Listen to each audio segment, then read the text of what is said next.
Hi everyone, I'm Christophe Choo with Coldwell Banker Global Luxury Real Estate in Beverly Hills, California. And today I want to talk a little bit about contingencies in a real estate transaction, what it means, what does it mean when a buyer removes all contingencies, and how that affects the transaction. So first of all, having sold real estate now for 32 years, things have changed quite a lot in that period of time. Back when I first started, and up until about 6 or 7 years ago, when you did a purchase agreement, typically a purchase was conditioned or had condition upon certain criteria for the buyer, or what we call contingencies. And what I mean by that is that a buyer writes an offer to purchase a home, and that offer and that transaction, the closing, is subject to a number of conditions or contingencies. What are standard contingencies? So there are basically 4 to 5 main contingencies. First and foremost is the inspection contingency.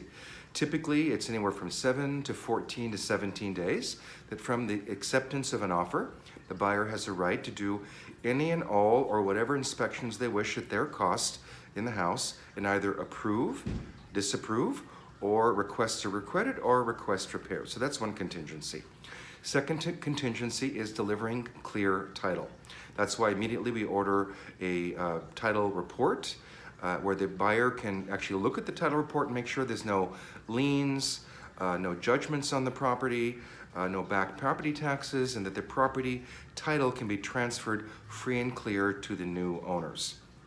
So we have inspections, we have the title contingency, we have the disclosure contingency. Here in California, there are quite a few requirements of contingencies, meaning the seller providing documents to the buyer in terms of the condition of the house, what they're aware of, what they're not aware of, things that could materially affect the desirability or the value of the home.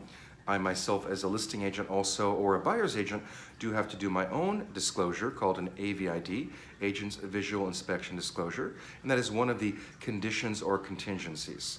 Those are pretty much the main 3 contingencies in a transaction. Other times when there's a loan involved, and there are a couple of more contingencies.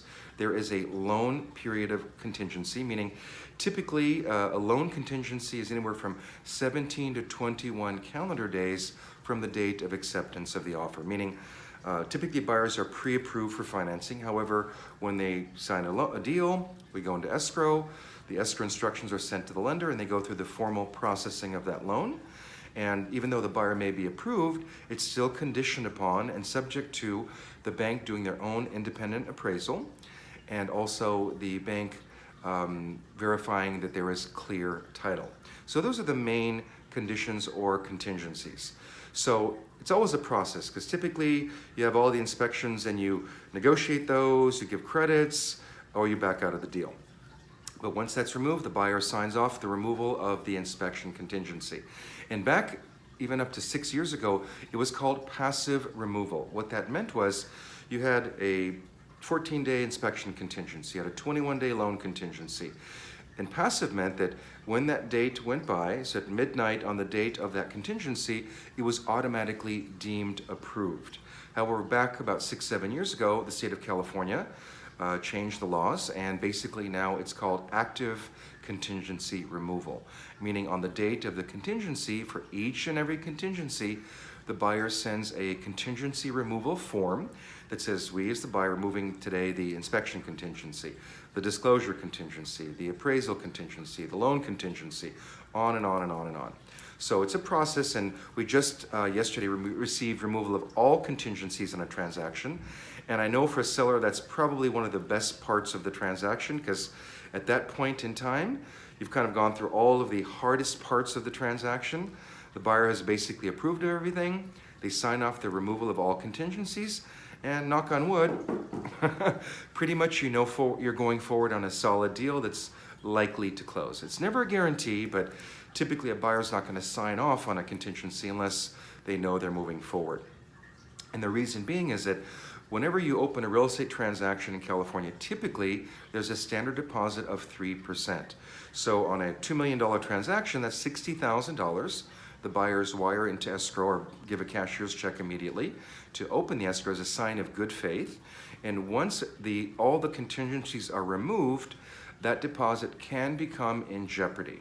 So I want to talk a little bit about that because sometimes sellers assume a buyer removes all contingencies. What if the buyer changes their mind?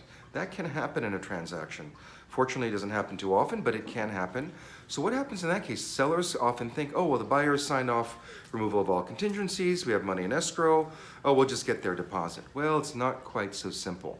Even if a buyer's removed all contingencies and you're about ready to close, even you're supposed to close tomorrow, and buyers can change their mind. Sometimes people have a change in their life, things happen, and they decide not to buy the property. So at that point in time, the seller can't just take the money from escrow, and the buyer can't just take the money. It's a mutual escrow with both parties, and both parties have to sign a release of those funds. So again, typically contingencies are removed, and escrow closes, everything's smooth, the sellers get their check at the closing, and the buyers get a beautiful new home or condo. But in the event, at that point, once the contingencies are all removed, and a buyer is not going to perform, meaning they're going to back out of the deal, it's essentially a breach of the terms of the contract and agreement. So, but the reality is, until both the buyer and seller mutually decide on the disposition of that deposit, the seller doesn't get any money and the buyer doesn't get any money.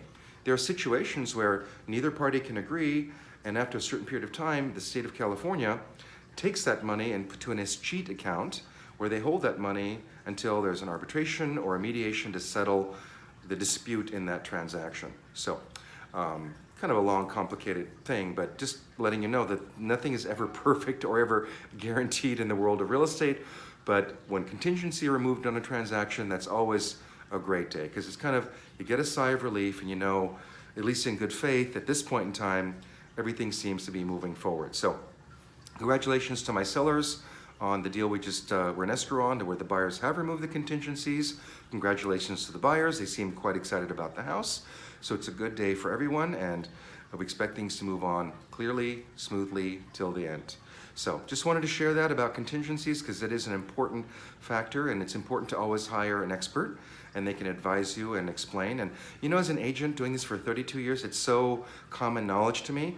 I forget sometimes it's sellers that may have bought and sold 15 years ago, 20 years ago, 10 years ago, and things change, may not be aware of how things work. So it's really important that I educate my clients throughout the process, both buyers and sellers, at each stage of the game as to what's coming up, what to anticipate, the pros and cons, the pluses and minuses, how it can work positively, and how it can work negatively. We never quite know in real estate how things are going to work, because every deal has a life of its own.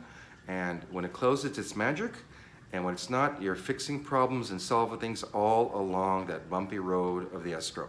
Now, not every escrow is bumpy, but some are, and some are bumpier than others. It can be Mr. Toad's Wild Ride. If you've ever been to Disneyland, you know Mr. Toad's Wild Ride. A real estate deal can be like that. But I love what I do, I enjoy what I do, and I can always kind of anticipate or feel potential problems that may come up. And my job is to help anticipate them, prepare the clients for that possibility, and help keep everyone calm and smooth so we can all move forward towards the closing day. So thanks for watching, guys. I hope you enjoyed this video. Again, I'm Christophe Choo at Coldwell Banker Global Luxury in Beverly Hills, 32 years, and I'm here to help you with all your buying and selling needs. If you have any questions about real estate, buying, selling, leasing, give me a call. I'm here and I'm happy to help. Thanks so much, and I'll see you real soon. Bye now.